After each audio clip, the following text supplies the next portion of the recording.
Assalamualaikum warahmatullahi wabarakatuh. Bagaimana kabar anak-anak sekalian? Mudah-mudahan dalam keadaan sehat ya. Hari ini kita akan membahas tentang pemanfaatan limbah dan etika lingkungan. Sebagaimana kita ketahui, masalah sampah dan limbah merupakan masalah yang sangat sulit ditangani. Mengapa demikian? Banyak hal yang menyebabkannya begitu sulit dipecahkan dan diselesaikan. Salah satunya ialah karena berhubungan dengan sikap, kebiasaan, atau perilaku masing-masing individu. Walaupun demikian, pemanfaatan limbah, baik dengan daur ulang maupun tanpa daur ulang, sudah dilakukan oleh manusia, begitupun dengan pengendalian limbah B3, yaitu bahan beracun dan berbahaya. Anak-anakku sekalian, pemanfaatan limbah organik dengan didaur ulang dapat dilakukan. Salah satunya misalkan dalam hal pembuatan sampah kompos, kemudian pembuatan biogas, bahan aktif dan bahan lain yang lebih bermanfaat. Kalau kita perhatikan bagaimana pembuatan sampah kompos, nah maka bisa kita lihat bahwa pengomposan itu selain dapat mengurangi volume sampah, juga dapat menggunakan bahan-bahan kompos yang digunakan sebagai pupuk. Limbah organik oleh organisme diuraikan menjadi bahan anorganik. Nah, kemudian agar pengomposannya berjalan dengan baik diperlukan kondisi yang mendukung kerja mikroorganisme, yaitu campuran yang seimbang dari berbagai komponen, suhu, kelembaban udara, dan cukup kandungan oksigen. Kemudian pembuatan biogas. Anak sekalian, tahukah kalian apa itu adalah biogas? Biogas itu adalah gas-gas yang dimanfaatkan sebagai bahan bakar yang dihasilkan dari sampah organik secara anaerob. Bahan baku dari biogas bisa berasal dari kotoran hewan, sisa makanan, atau campuran keduanya. Kalian tahu tidak apa kelebihan dari biogas? Ya, salah satu di antara kelebihan daripada biogas antara lain adalah ya sudah barang tentu mengurangi jumlah limbah ya. Kemudian bisa menghemat energi. Kemudian biogas juga sumber energi yang tidak merusak lingkungan. Dan nyala api bahan bakar biogas lebih terang atau bersih. Sedangkan residu dari biogas dapat dimanfaatkan untuk pupuk. Anak-anak sekalian, selain itu digunakan pula untuk membuat pupuk kandang, yaitu kotoran kambing yang merupakan bahan baku untuk dibuat pupuk kandang. Pupuk kotoran kambing sangat bermanfaat bagi tumbuhan karena memiliki kandungan unsur hara yang lengkap yang dibutuhkan untuk keberlangsungan hidup tanaman. Selain itu, pengolahan kotoran kambing menjadi pupuk dapat menjaga kesehatan lingkungan dan dapat menambah pendapatan peternak. Nah, kotoran kambing tidak dapat diberikan langsung kepada tanaman karena mengandung amonia yang bersifat panas yang mengakibatkan tanaman layu dan mati. Oleh karena itu, dilakukan pengolahan pupuk dengan cara fermentasi menggunakan alat dan bahan, yaitu ada karungnya, kemudian ada kotoran kambingnya, ada IM4-nya, air, dan molasses. Dan yang terakhir, bagaimana kita melihat pemanfaatan limbah, yaitu limbah kayu yang merupakan sebuah kegiatan bernilai seni dalam menghasilkan benda-benda kayu, seperti halnya pembuatan lampu hias yang terbuat dari kayu yang dapat mempercantik ruangan di rumah kita. Nah, cara membuatnya juga terbilang gampang dengan bahan-bahan yang mudah dicari. Anak-anakku sekalian, beberapa pemanfaatan limbah organik tanpa daur ulang. Salah satunya adalah memanfaatkan jerami padi. Jerami padi merupakan limbah tanaman pertanian yang sangat potensial sebagai pakan hijauan, terutama di daerah kering dan tandus. Pada musim penghujan, jerami padi diberikan dalam jumlah sedikit, sedangkan pada musim kemarau, pada umumnya peternak memberikan jerami padi sebagai hijauan tunggal. Jerami padi mengandung sedikit protein, lemak, dan pati, serta serat kasar yang relatif tinggi, karena lignin dan silikanya yang tinggi. Kemudian, memanfaatkan serbuk gergaji. Kalau kita lihat ya, beberapa tukang itu sering menghasilkan serbuk gergaji. Ini dapat dibuat media tanaman atau media tanam yang lebih memaksimalkan penyerapan air serta unsur hara pada tanaman. Dengan meningkatnya penyerapan air serta unsur hara oleh tanaman, jadi keadaan kesuburan dari tanaman itu juga akan jadi bertambah baik. Kemudian selanjutnya adalah memanfaatkan limbah pabrik tahu. Itu menjadi pakan ternak untuk meningkatkan asupan gizi dan nutrisi pada sapi. Nah, selain meningkatkan berat bobot sapi dan kandungan nutrisi, juga menghasilkan produk susu sapi yang berkualitas. Baik, anak-anak sekalian, mari kita lanjutkan kembali. Kita lihat ada beberapa pemanfaatan limbah anorganik dengan cara didaur ulang. Yang pertama adalah pemanfaatan sampah botol plastik menjadi pot bunga. Ini menyebabkan jumlah sampah botol plastik berkurang serta menghasilkan karya yang bernilai tinggi yang bisa digunakan sebagai media menanam tanaman ataupun bunga yang bisa dirangkai menjadi taman yang sederhana dengan biaya yang relatif murah. Nah, begitu ya. Kemudian pemanfaatan kaleng bekas. Kaleng bekas itu seringkali dianggap sebagai sampah yang tidak berguna dan langsung dibuang begitu saja. Namun, dengan sedikit kreativitas, kaleng bekas dapat diubah menjadi berbagai barang fungsional dan dekoratif yang menarik dan ramah lingkungan, yaitu membuat lampu hias kreatif dari kaleng bekas. Nah, selain membantu mengurangi limbah, pembuatan lampu hias dari kaleng bekas ini juga bisa menjadi kegiatan yang menyenangkan untuk dilakukan sendiri atau dilakukan secara bersama-sama. Kemudian pembuatan wadah pensil. Pasti orang sudah banyak tahu, bukan? Nah, namun jarang sekali orang yang mengetahui jika ada sebuah kerajinan tangan dengan bahan dasar stik es krim yang dapat dibuat untuk menjadi sebuah karya seni yang unik serta dapat dimanfaatkan. Kemudian yang terakhir adalah bagaimana kita bisa memanfaatkan limbah kertas. Karena limbah kertas pun termasuk limbah anorganik yang mudah ditemukan di rumah. Berbagai kerajinan menarik dari limbah kertas ini juga dapat dibuat, misalnya dijadikan mainan anak-anak atau membuat kertas hiasan untuk bullet journal. Beberapa pemanfaatan limbah anorganik tanpa didaur ulang. Nah, kalau kita lihat ya beberapa sampah limbah anorganik, maka kita memanfaatkan botol-botol bekas yang berukuran sedang atau kecil untuk menjadi hiasan dekoratif ya di rumah.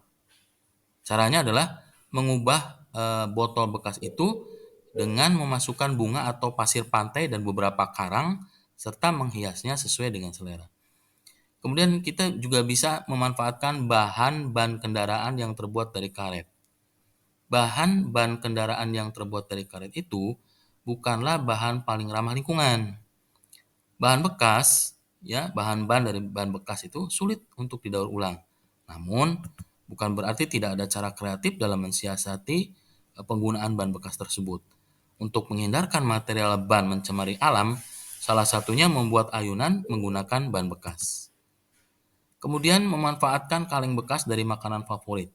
Jangan sampai terbuang percuma ya, karena bisa dimanfaatkan jadi tempat pensil atau alat tulis lainnya. Tinggal kita beresin, dikasih warna-warni, dan dihias sesuai dengan selera. Nah, kemudian yang lainnya adalah kita pernah melihat dan terinspirasi beberapa orang yang telah sukses menciptakan kreasi dengan memproduksi limbah drum bekas menjadi tempat atau tong sampah yang indah dan unik. Nah, gitu kan ya. Tong sampah yang didaur ulang itu sebetulnya turut mensukseskan program pemerintah menjaga lingkungan dan bisa menginspirasi orang lain. Baik, anak-anak sekalian, marilah kita perjelas ya bagaimana pengelolaan limbah B3 harus dilakukan agar tepat dan tidak mencemari lingkungan. Limbah B3 adalah sampah yang mengandung bahan berbahaya, beracun, karena sifat, konsentrasi, atau jumlahnya. Ada 3 cara. Yang pertama adalah pengelolaan limbah B3 dengan cara fisik, yaitu dilakukan dengan penyisihan bahan tersuspensi berukuran besar dan mudah mengendap atau mengapung. Metode ini biasanya digunakan untuk menyisihkan bahan yang mengapung, seperti minyak dan lemak. Cara ini juga digunakan untuk menyisihkan bahan tersuspensi atau pemekatan lumpur endapan dengan memberikan aliran udara ke atas. Yang kedua adalah pengolahan limbah B3 dengan cara kimiawi yang umumnya dilakukan menggunakan metode stabilisasi atau solidifikasi, yaitu proses mengubah bentuk fisik atau senyawa kimia dengan menambah bahan pengikat atau zat bereaksi tertentu ya. Kemudian penambahan zat tersebut bertujuan untuk memperkecil kelarutan, pergerakan, dan penyebaran racun limbah sebelum dibuang. Cara yang ketiga adalah menggunakan cara biologi, yaitu dikenal dengan bioremediasi dan vitroremediasi. Kalau bioremediasi adalah pengolahan limbah menggunakan bakteri ya atau mikroorganisme lain untuk mengurai limbah B3. Kalau vitroremediasi adalah pengolahan limbah menggunakan tumbuhan untuk mengabsorpsi dan mengakumulasi bahan beracun dari tanah.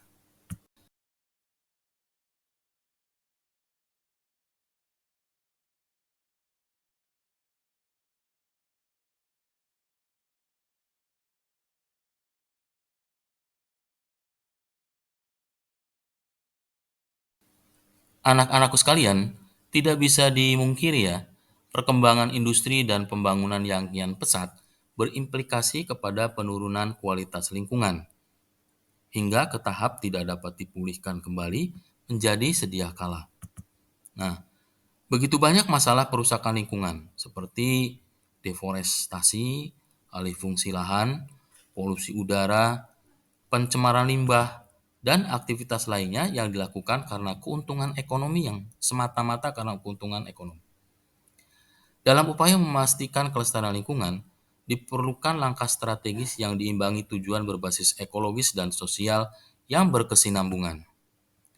Dengan kata lain, penerapan etika lingkungan adalah langkah yang sangat penting untuk menciptakan hubungan manusia dan lingkungan yang sinergis dan berkesinambungan. Mengapa demikian? Apa yang dimaksud dengan etika lingkungan?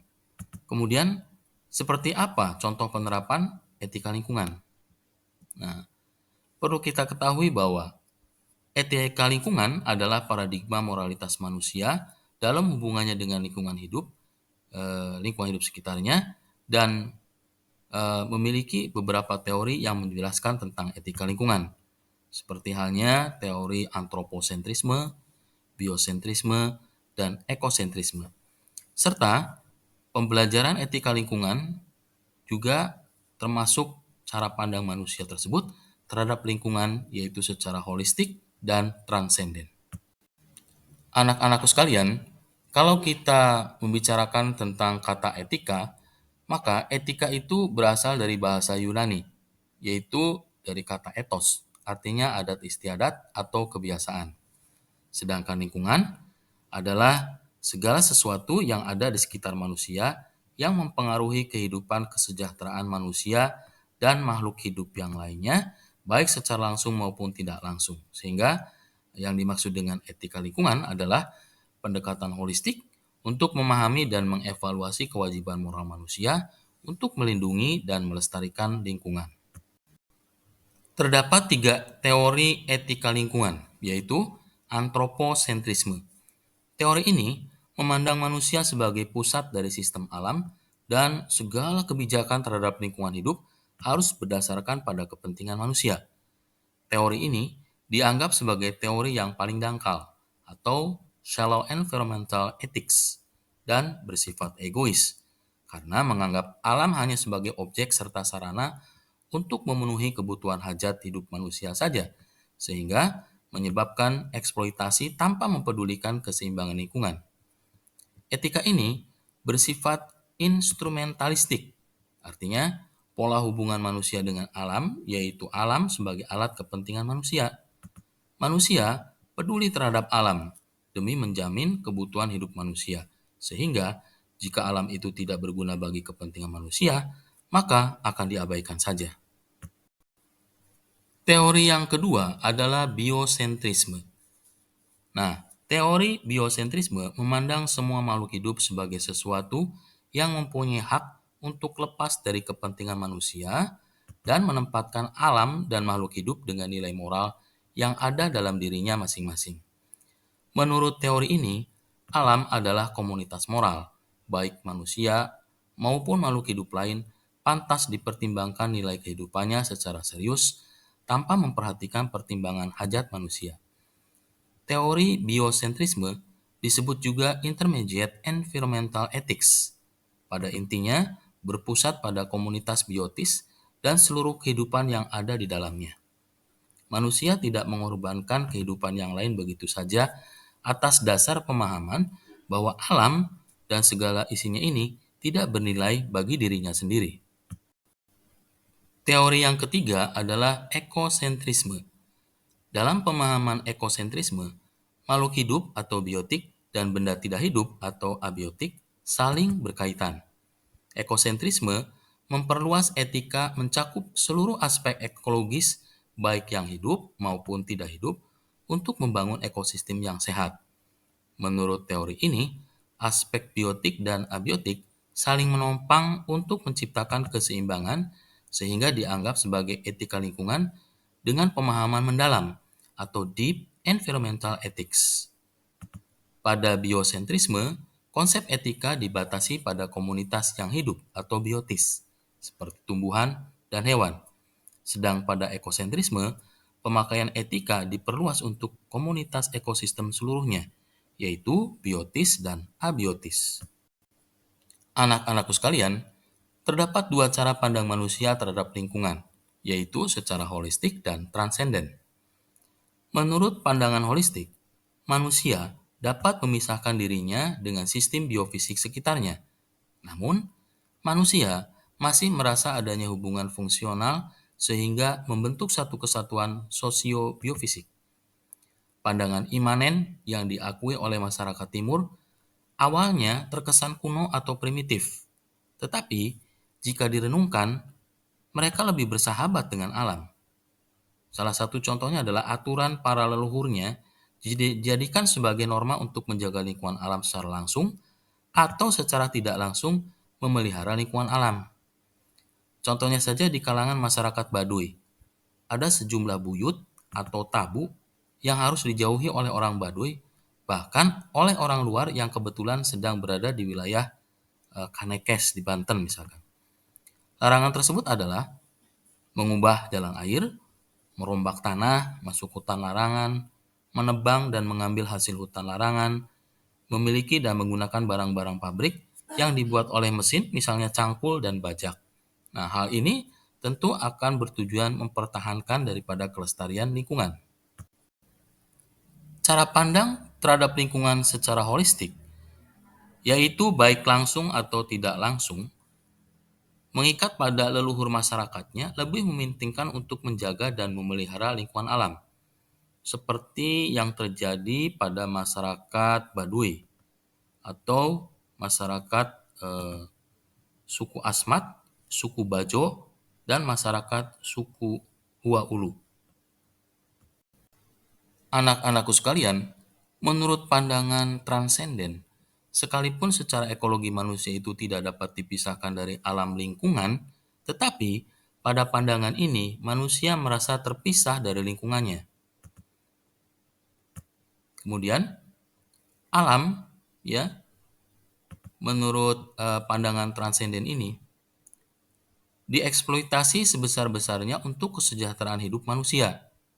Nah, pandangan transenden ini mengakibatkan banyaknya kehancuran alam dan lingkungan. Kerusakan ini biasanya diawali pada saat revolusi industri di Eropa. Saat ini, dengan dorongan kebutuhan yang semakin serakah terhadap makanan, pakaian, dan berbagai tuntutan hidup yang melebihi dari apa yang diperlukan, telah berdampak terhadap kerusakan lingkungan. Contohnya begini, suatu keluarga, misalkan ya, itu cukup memiliki satu buah rumah saja. Namun, karena ingin dianggap kaya, maka terkadang mereka memiliki 2 atau 3 rumah, padahal tidak diisi semuanya. Nah, demikian. Jadi dari rumah yang ia bangun tentu saja membutuhkan kayu yang ditebang dari hutan. Nah, pohon di hutan jumlahnya kan berkurang.